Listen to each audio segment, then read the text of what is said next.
Hello, everybody out there. It's up for another episode of the Talk That Talk show. And it's a happy Friday to everyone out there. Hope everybody had a great day. Just really glad to be here. A little bit early here on a Friday, but we have great things in store for you. So I want to give a special shout out to all of our viewers listening out there live. Shout out to my boy Savion Gaynor and my boy Jeff Toro as well. But today we're going to have a special guest here on the show. It's going to be actually, I think, our 6th or 7th guest on the show here, and we're entering as our 35th episode of the Talk That Talk show. But, we always talk about constantly building the brand or, expanding into bigger and things constantly daily. And one of the things that I'm very happy about is I'm going to have this special guest here on the show. Really great guy. He's doing great work here for us here in Edison.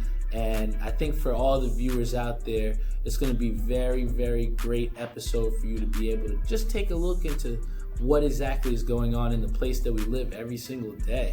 I mean, we're constantly talking about being more than just a sports show.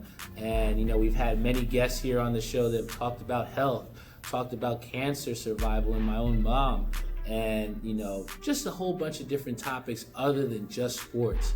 So, with me having this platform here on the Talk That Talk show, I'm constantly trying to bring positive people here on this show that, have a story and have something great to tell us. So one of the great things that I have here to tell you all is that the special guest today is going to be our actual councilman from Edison. He's an Edison native. He graduated from J.P. Stevens. I know we're Edison Eagles here, but he's a North Side guy. We're going to let him off the hook. Just want to give a big shout out here to our boy, Sam Joshi. Councilman Sam Joshi. Hello, how are you? Oh, I'm doing great, man. Nice. Thank you so much for, scheduling a little bit of time in your busy day. Mike's right there. Sure. So just tell me a little bit about yourself, man. And who is Sam Joshi? I know I got a friend request from this guy on Facebook, and I'm just like, who is this guy, man? So who are you, man? So my name is Sam, for those of you who don't know, and I am a council person. I'm one of the 7 people that represents a legislative body in Edison Township. And in Edison, we have a mayor-council form of government. It's the legislative department, or legislative branch. And that's basically. Well, what else would you like to know? Well, I think it's really awesome that you decided to, run for, the council seat, and you're doing great things for Edison. So for me, as an Edison resident, I just want to know, what is it about Edison that makes it so special for you? So there's a lot of things. One, I take a lot of pride in the fact that I was born and raised in this town my whole life. And I've gone through the entire public school system, and then I went to Rutgers afterwards. So I've stayed, local and public. I'm an Edison guy, and I take a lot of pride in that because when my parents and my uncles and aunts, when they were coming over from India, we were all based out of Edison. And to me, Edison gave us, the story of immigrants. We got everything from Edison Township itself. Mm-hmm. And I've always just wanted to give back to the community that kind of set my entire family up in America. That's really, that's the way that that's part of the reason why I always wanted to give back to. That's awesome. I mean, for me, I'm also been pretty much a lifetime resident here in Edison. And, for those of the people out there, because this is a worldwide, global podcast, we've been streaming in over 150 different countries. It's crazy to say that now. And over 300 different cities are tuned in on a, weekly basis. And, for them, and this is why it's so important to me, is to really give people an understanding of also where I'm from, and part of also is who I am. And Edison is a big part of the reason why who I am. I grew up as an Edison Eagle. I still am a resident here in Edison. And, I really just love the fact that we have that, transportation freedom where you can just go to New York City so quickly and shoot all the way down there too. So it's definitely a great place to live. So for you, like, what's one of your favorite places to go here in Edison, when you're off the council seat or when you're not doing a board meeting? Like, where's your favorite place to go in Edison? In Edison, well, I just posted a funny meme today. I do enjoy going to the mall. I really do. But I really enjoy going back to the high schools because there's always a lot of events there. And I know that, there's always a lot of fun events. For example, in JP Stevens in 3 weeks, we have a huge concert that's coming up. It's their choir concert. I enjoy going to a lot of the local events, seeing a lot of people like that. And then there's, I know it's controversial, but Topgolf is fun. There's a lot of different things that, I enjoy going to the American Legion a lot. I like hopping around, meeting a lot of different people. Those are, things that I enjoy doing. That's awesome, man. I mean, is Tasty Sub on that list yes, for you? It is for sure. That's one of It's my go-to sub spot, absolutely. Yeah. So for me, I actually had one on my way here. That's like my pre-game meal. So it's one of my favorite places. Shout out to Tasty Sub. But probably where I'm going to go right after. But I'm just also interested to know because, like, I know for me, I always took the pathway of sports. I was a big sports guy. I also have the sports podcast. And, we always talk about being more than a sports podcast.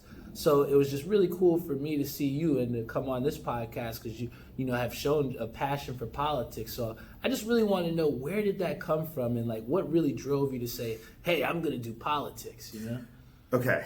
So you want the short or the full story? We got time. Man. We got a lot of viewers. Okay. So we got time.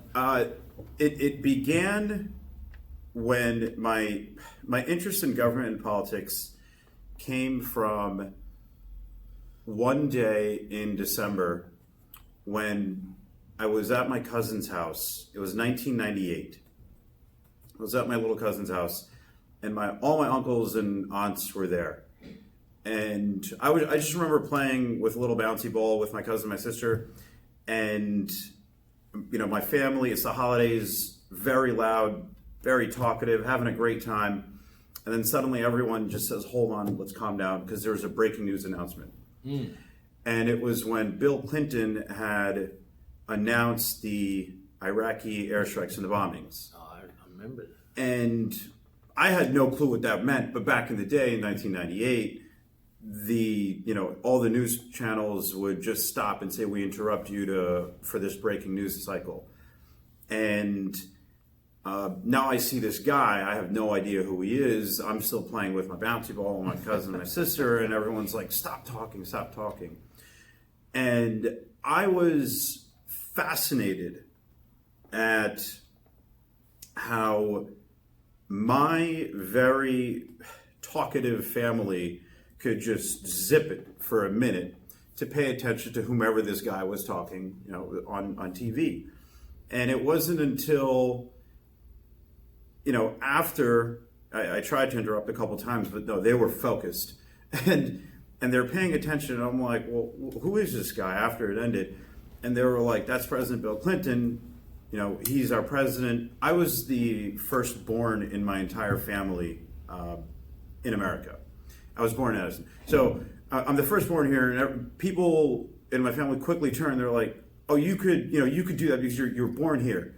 And I had no idea what this meant. Obviously, that's not the path I want to take, but I was just fascinated that the public is willing to listen to people, and whoever that person is on the other side, they have the ability to impact policy. And when I started learning, when I started digging I remember typing online, at the time we had Encarta, yes. Britannica and Encarta, and I started searching everything about who this guy was that made my family all quiet. And as I started learning about it, I got into the military. I started reading about bombs, airstrikes, and I was, as a kid, as a younger boy, I was really into this kind of stuff. Meanwhile, I'm into watching the Knicks. My man's reading about bomb strikes. What a childhood, man! I would read about F-15s, and I'm like, oh my god, this is so cool. I was fascinated at just how what kind of impact people can have overall, and I'm learning about this stuff. And then once you started learning about other policies like international relations, obviously, Israel, Palestine, India, Pakistan, U.S., Iraq. When I just started learning about the differences, I'm just like, this is really cool. So my interest stemmed from, one, that, and two, it was just a matter of, I realized that no matter federal, state, or local, if you're in the position to make a difference, you should do it for the right reasons. And if my family at that, Christmas gathering that we were at can pay attention and act on something, then I think a lot of other people can too.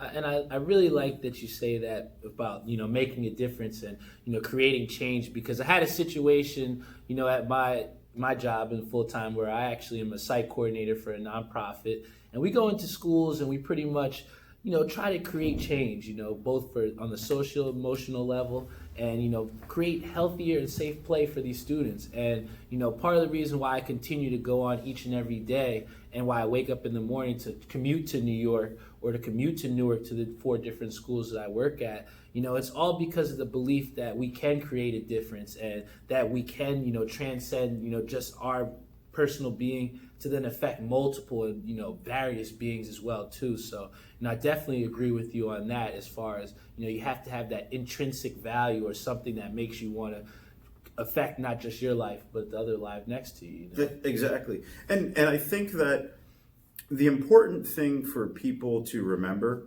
and it's also on my description of my Instagram, that we've come to a world where we view politics as like the worst thing ever. Yeah. It's like, oh, no one wants to talk about it. But honestly, in my opinion, most of that is because of the media spins and clickbait types of forms, of articles that keep posting. If you replace the word politics with public policy, then suddenly everyone pays attention. The entire narrative has shifted. It's let's just take out the word politics from every single conversation and replace it with public policy. And it impacts every single walk of life, local, state, or federal. And that's what I've been trying to do. It's been 2 years now, or just less than 2 years, but I've been trying to get people involved in viewing as, look, it's not politics, it's really public policy. And it impacts everything, including this building that we're in, the library. Big facts. And I know one of the things that we had discussed beforehand was where we were actually going to have, record this podcast. Initially said the North Edison Public Library. I said, we got to bring him down to the South Side, But, me being a South Side Edison person, you being from North Edison, how do you view as the biggest difference between, North Edison and South Edison? What do you think is like the biggest difference there? You're putting me on the spot. I have to. I mean, for our viewers out here, a lot of them don't exactly might know what Edison is like. So I'd like for you to, tell people do you think is the biggest difference between North Edison and South Edison? All right. So I have been spending a tremendous amount of time in the southern part of town. And I'll start with the southern part of town. Obviously, people from outside of town have no idea. They're like, what's the difference between North and South? Like, why, Sure. And it stems from the 2 high schools. And because of the healthy rivalry between 2 high schools, the southern part of town, to me, has an incredible amount of rich culture, history, and honestly, pride that I did not see growing up in the northern part of town. That's just the truth. Because, like, if you go to Barnes & Noble, there's this book about the history of Edison. And it talks about how it's like a 100-page book, and they have one on every town. And it talks about how the Raritan Center was actually Raritan Arsenal before, and how it was used as one of the sites, the embarkation sites during the World Wars. And when a lot of people moved from wherever they were in the United States to Edison, you can see the different types of history, culture, families that date back, more than 100 years that have planted themselves in Edison. That's mostly the southern part of town. And obviously, there are so many historical things to take pride in, which I would like to see propped up. we just don't showcase it anymore. Or not anymore, we haven't. And I think that that's where we need to take a lot of our extensive and rich history and have a lot of, formulate this sense of pride. Because when I go to the football games, or when I go to soccer, or whatever it is, when I go to those games, I mean, there's people that know every family. It's very well tight. You go, and we're like the fifth largest city in Yes. New Jersey, and Fifth yet largest, we're still, everybody pretty much knows a lot of people there. It's fun. It's really fun going to it. But I have a lot of fun, and I spend a lot of time bouncing around all the different things throughout Edison. That's the southern part of town that, from what I've seen, and I think that it needs to be propped up in terms of its culture, its history, its roots, and I want people to have a sense of pride in where they live. For sure. I mean, growing up, a lot of the times people would disassociate themselves from being from Edison. It's like, oh, I'm not from Edison. I'm from another place. And, I was never one of those people that disassociated myself from Edison. I've always carried it like a badge of honor. And that's why it was so important for me to have you here on the show as somebody also that seems to love Edison just as much as I do. And that's hard to believe. Yeah. I mean, I feel like there's so much that Edison has to offer. I mean, just to be on the platform where I am, to be able to communicate to, so many people, not only just on this podcast, but just on a daily basis. And I feel like a lot of that has stemmed from the great, education that I got here in Edison, For sure. Why do you think that, our education system is just so well and, puts people like us in the position to affect other people? So I'll answer that question, but I do want to take a moment to talk about the northern part of town. Oh, yeah, my fault. Let me give you some love. Let me give the north side some love. The J.P. Stevens Pride, the northern part of town, what is that? It's entirely different from the southern end of town. And I'll tell you what it was like now, being... now that I'm, graduated from the whole school system, I'm taking a step back and I choose to live in Edison still. The northern part of town is different because it's 100 years ago, it was mostly just farmland. There was really nothing. There was milk farms. There's nothing there. But what it's become now is, from what I've seen and when I talk to my friends, is a sense of pride predominantly for immigrant or second generation families where they go, and this is a story of my whole family as well, where you have nothing. You're coming to a country for the first time. You've got nothing. You've heard the story of like $20 in your pocket, and you plant yourself somewhere in or around Edison, and to be able to own a home as a first generation, being in the first generation, that's a sense of pride. That's a sense of, I came from this part of town. At the end of the day, we're all immigrants. We were all in it together. We all had nothing coming to a whole nother country. And now that's really the sense of pride that I see. Like, this is when I go door to door talking about various issues, not just during the campaign, but I still go door to door to, just for the sake of it, keep in touch with people. They always say, like, oh, you went to school at JP, so did my son. We came from Korea, China, India, whatever it is. And they were first generation. They take pride in the fact that their son or daughter is now somewhere else. It's more of, it's the first place that people planted themselves. And that is, it's a different sense of pride in the southern part of town, but it is, that's more, those are my roots. That's where I'm, that's like I said to you, I want to give back in terms of public policy, but what I know is the reason why is because if my whole family can plant themselves and, extend out to wherever they are all throughout the country now, this is just a community that we want to give back. Yeah. For sure, man.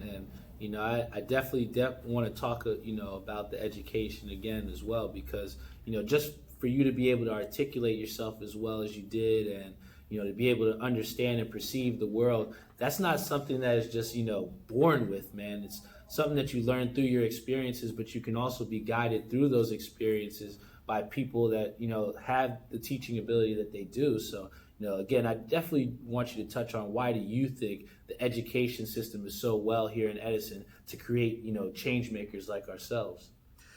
I think that, look, our education system is terrific. It is, I spent a lot of time in both high schools. I watch and a lot of my former teachers have become my friends now. Mm-hmm. And our school system just puts out a lot of talent. Simply put, in every walk, in every single what I said at a speech last year, I think it was last year in Edison High, was, you're part of, Edison is the largest suburban, is the largest township in the state of New Jersey, the 5th largest municipality. The other 4 are known as cities. Mm-hmm. And because of that, when people graduate from our school system, you have now entered the alumni group of the largest, my opinion, most successful and best alumni network. It's every single field, every single profession, whether it's finance, IT, music, sports, people have crushed it and been so successful in even, acting. People have been so successful in every single field. And I think it comes with the mindset of, like, this is Edison. There's always a healthy rivalry, and whatever it is we do, we have that mindset. Let's always push each other to be better. And I think that there's just something natural. There was an interview about the CEO of Boxed and a couple other people who are now in Fortune 500 companies. And even like Deloitte, we have residents here that just push their kids so much in everything. It's like, whether it's tennis, football. This podcast, my mom was one of the biggest proponents of me having this podcast. So I definitely feel you as far as having, that support system there to then drive home the lessons that we learn within that school system. So, I definitely appreciate that answer right there. And, me having the great councilman here on the show that I do, I definitely need to hear that inside track, because one of the things you mentioned earlier about was clickbait.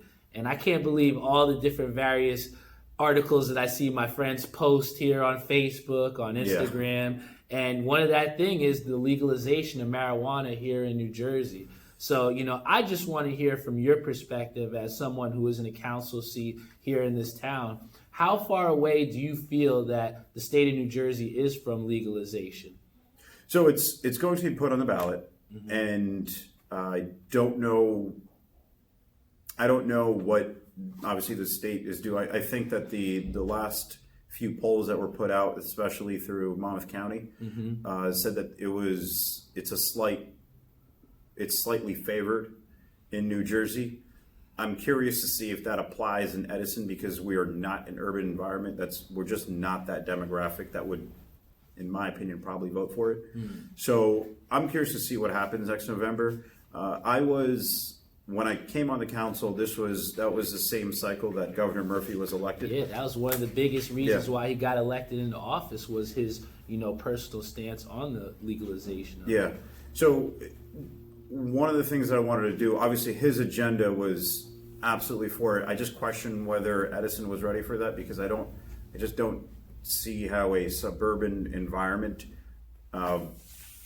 would push it compared to urban environments. I was just last week, I was on a forum with Assemblyman Zwicker, who is a big supporter of the legalization of marijuana. And I think it really comes down to a couple things. So let me just backtrack. When I was on the council my first year, I asked to form a subcommittee specifically for what would Edison do if marijuana was legalized? Mm. And what I said was, I wanted to see, if it is legalized in the whole state, how do we react? To ban it, is just, I know other towns have done that. That's not realistic, because then you can just get revenue. Other towns will get revenue from Metuchen, Woodbridge, all that stuff. What I don't want is to have a marijuana shop popped up around our schools or around our churches or temples, things like that. So what Jersey City did was they had zoning laws put into place saying that these are the areas, a couple thousand feet from these type of areas, couple thousand feet here is where you can or cannot have certain types of shops, or if it's a manufacturing facility. Where, my opinion, if it comes, if the whole state legalizes, it should be in Raritan Center. Keep it at Raritan Center. That's what I've said at the same thing at the panel. I don't think that us as a community in Edison are ready for that in the residential areas, and I just don't think it's appropriate. I think that we have Raritan Center, which is roughly 1/6 the size of Edison. Let's keep whatever it is there, completely tucked away from all of Edison Township. And I think that you pick a great location as far as Raritan Center, because I feel like that's a place that's a little bit difficult to get to, and it's not right off of our main roads as far as Route 1 or any other like Plainfield Avenue. So I think that would be a pretty good location as far as with the zoning. And I feel like it's a situation that's going to constantly be brought up in the coming terms to come. But it's definitely something that we'll have to check in on. But being that this is a little bit of a sports show, like I said, we're more than a sports show, but we're still a sports show. Yeah. I'd like to know, as a councilman, I know you're busy, but when you're in your free time, like, what are you watching? You watching the NBA? Have you been watching NFL? Like, what's the sport you watch the most? I really like basketball. Okay. I follow basketball a lot. I follow, I used to watch football, but it's morphed into my fantasy league more. So, as like most of us in our adult life. I know, life, right? So it's funny because now I'm like, yes, as a Giants fan, I'm watching my fantasy team and I'm like, all right, but I need these players to win. Yeah. I need to win. So it's different now, but yeah, those are two. Like, growing up, actually, it used to be baseball. Okay. And I will play baseball with our friends any day of the week. Mm-hmm. Love it. Now, I know that we're the Jersey. Big Yankees fan. Oh, no, you already... Big Yankees fan. Oh, my goodness. Yeah. We're big Mets fans here, okay. So I'm sure you'll like the chant at the end of the show. But as far as, since you are a big Yankees fan, how do you feel about, the recent news? I don't know if you're up to it about, the Houston Astros stealing some signs. Have you heard a little bit about that? So pretty much what's happened is that there's been a couple allegations that surfaced that the Houston Astros were picking up on other teams' signs with a camera in center field, and they actually were saying that it could have happened during the playoff series against your Yankees, man. Really? Yes. Wow. What do you think about that, man? They're picking off signs like what type of... So in baseball, you have different signs underneath the catcher as far as like fastball, curveball. Oh, that's right. Okay. Yeah. That's wow. Now, I tell you what, it's one of those things where if you have people that are cheating like that, definitely, creates a break in the integrity of the game. One of the things that I really love as far as the NBA is the fact that I feel like it has that tradition and that heritage. And I think baseball does as well, too. But I think basketball is just such a special sport. And I know you said that you talked about that you played it back in the day. But, is there any teams that you're watching now, or do you see yourself, playing basketball more? I was growing up. I was a big Nets fan. And obviously they moved. I'm still a Nets fan. It's not the winning team right now, but I'm still a Nets fan. And I do hope that they win. I was big when, I got really into basketball when Jason Kidd was, doing his thing, crushing it. And that whole group that they had there, that was, I thought that they may have a comeback a couple years ago. Mm-hmm. Not so much. Well, I know the Nets do have Kevin Durant now, and they have Kyrie Irving. Like, as far as being a Nets fan, like, how did you feel when the Nets left to go to Brooklyn? Like, was that something that hurt you being an Edison resident and someone that was from Jersey that liked the Nets? Yeah, because I used to go to the games. I used to get tickets since I was a kid, and I would go to the games. It would be like, oh, this is a New Jersey Nets team. So again, it comes down to your sense of pride and your state, and it's like, this is a team I'm rooting for. When you lose certain things like that, especially your team that you're rooting for, it's just like, all right, well, I guess I can be a Brooklyn fan in Jersey, you know. But that's where I'm at right now. So when I go there, I still have my New Jersey Nets shirts, but the Brooklyn ones look cooler. Well, I'll tell you a team that's a little bit better than the Brooklyn Nets, and I know my boy Timothy Hugel here, he's not going to be too happy about it. But what I will say is that the New Jersey Devils, one of my favorite teams here in the state. I mean, it's our only team that we really have left. So I'm going to challenge you. You know, go check out a Devils game, man. Yeah, I've been. Hockey games are intense. They are, man. One of the last times I got to throw the hat on the ice. Oh my gosh! I went to my first hockey game about 10 years ago, and I could not believe. I mean, I also went to my first football game just a couple of weeks ago. It was a Giants game. But out of all the sports that I have been to and seen, the most intense crowds, I would probably say, are hockey. Oh yeah. I mean, it is.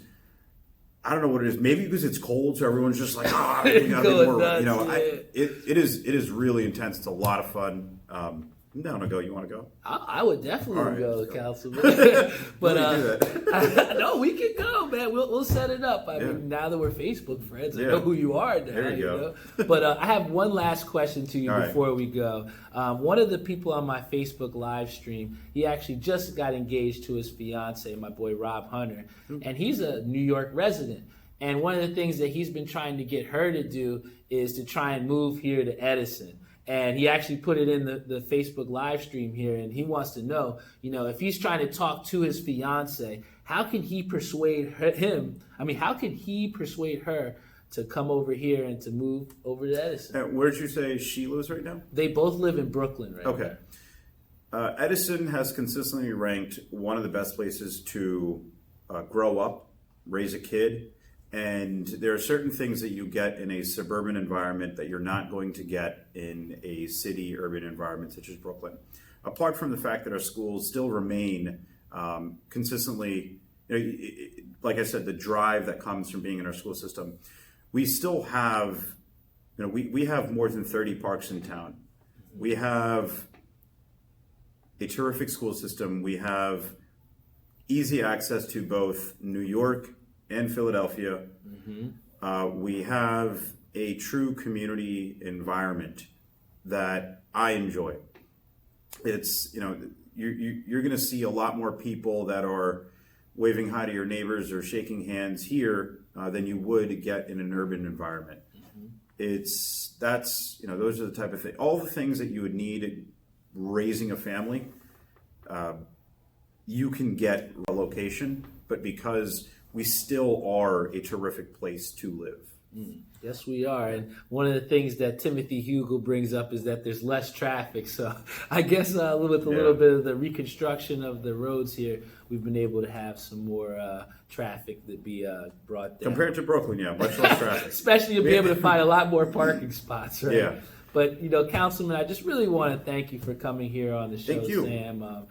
I think you've really painted a great picture as far as to the viewers out there. We have a big viewership in China and all the different countries out there. And one of the things is that, they might not know where Edison is or, what type of things that we have here. And even some of my Facebook friends that, are from different states, for us to create that picture of how great Edison was and, how great Edison is, I think that it was a great episode here, and I just really want to thank you for being a part of this show because you help us to be more than just a sports show. So thank you so much, Councilman. Thanks for having me. I really appreciate it. And to your whole team, thanks a lot. I just think it's amazing that your whole crew comes out here like setting up everything that you guys. It's actually really impressive. Yes, this is a professional show here. Yeah. So Talk that talk. Before we close out the show, we got to thank our sponsors here. Big shout out to Executive Bar and Restaurant located in 30 Menu Street, Carteret, New Jersey. Want to give a big shout out to our sponsors, VW Liquors, located in Wick Plaza. Here's one of the things we do for Dave. I know you're a Yankee fan. We go, let's go Mets! Let's go Mets! So you think you can do it, man? The Yankee man, you think you can do it? All right, here we go. 3, 2, 1. Let's go Mets! Let's go Mets! All right, he did it one time. I got it in one time. He did it one time. That's good. He did it one time. I won. There you go. But yeah, and then our last sponsor, 91s.com. My boy Cody Bromley there. He's got some of the best acid wash apparel in the game. One of the ceremonial things that we do, I know we're in the library, so we can't have our beer, so we'll have to go afterwards, Dad. Maybe we can see if we get the councilman to come with us. All right. Right? But all right, man. Thank you so much, everyone out there. We had a great episode. Thank you to all of the people on our Facebook live stream, Instagram live stream. Well, shout out to Sam Joshi out there and his stream. Hopefully get to talk to you again soon, man. Thanks, man. And thank you and keep doing some great work here in Edison. Thank you very much. Take care. Right. See y'all later out there.